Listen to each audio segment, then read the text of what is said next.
Transportasi merupakan bagian tak terpisahkan dari kehidupan sehari-hari. Perannya sangat penting dalam mobilitas manusia, menghubungkan berbagai tempat, serta mendukung aktivitas ekonomi dan sosial.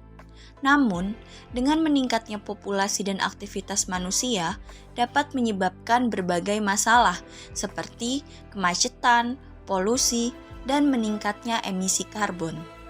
Oleh karena itu, konsep transportasi berkelanjutan hadir sebagai solusi untuk mengurangi dampak tersebut sambil memenuhi kebutuhan mobilitas masyarakat.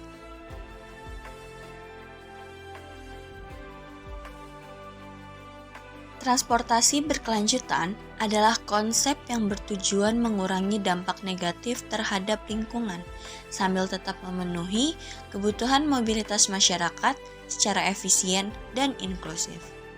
Konsep ini mencakup penggunaan sumber daya yang efisien, pengurangan emisi gas rumah kaca, serta integrasi antara berbagai moda transportasi untuk menciptakan sistem yang ramah lingkungan dan efisien.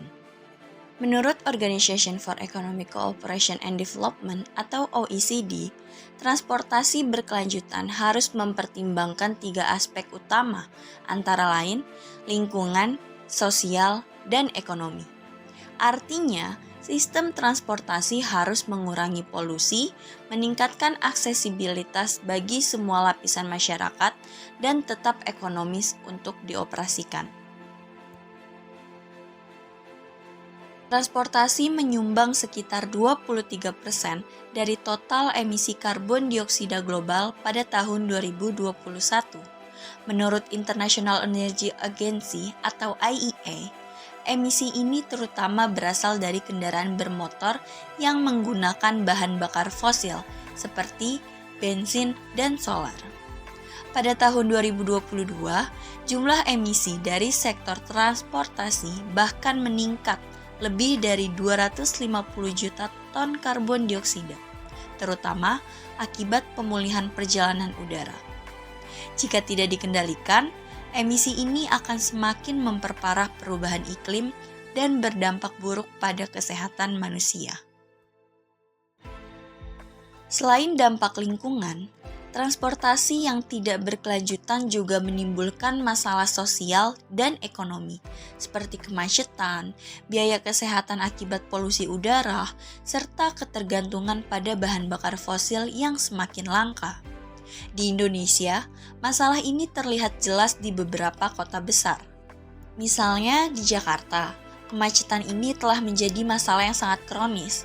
Dilansir dari Detik Finance pada tahun 2023, pengamat transportasi dari Unika Sugija Pranata, Joko Setijowarno, mengungkapkan bahwa kemacetan di Jakarta dan sekitarnya diperkirakan dapat menimbulkan kerugian mencapai lebih dari 71 triliun. Kerugian ini berasal dari pemborosan waktu hingga bahan bakar minyak atau BBM yang terbuang sia-sia. Selain itu, studi dari Bappenas menemukan bahwa kemacetan di wilayah Jabodetabek menyebabkan kerugian sebesar 65 triliun setiap tahunnya.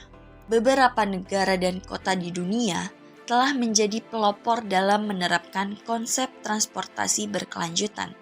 Salah satunya adalah Copenhagen di Denmark. Kota ini dikenal sebagai salah satu kota paling ramah sepeda di dunia. Lebih dari 62% penduduk Copenhagen menggunakan sepeda sebagai moda transportasi utama mereka sehari-hari. Selain itu, Oslo, Norwegia telah berkomitmen untuk menjadi kota bebas emisi pada tahun 2030. Mereka telah mengganti seluruh armada bus mereka dengan bus listrik dan menyediakan insentif bagi warga yang menggunakan kendaraan listrik. Kota Tokyo, Jepang dikenal dengan sistem transportasi umumnya yang sangat terintegrasi. Kereta api, bus, dan subway di Tokyo dirancang untuk saling terhubung, mengurangi ketergantungan pada kendaraan pribadi, dan meminimalkan emisi karbon. Di Indonesia, upaya menuju transportasi berkelanjutan juga mulai digalakkan.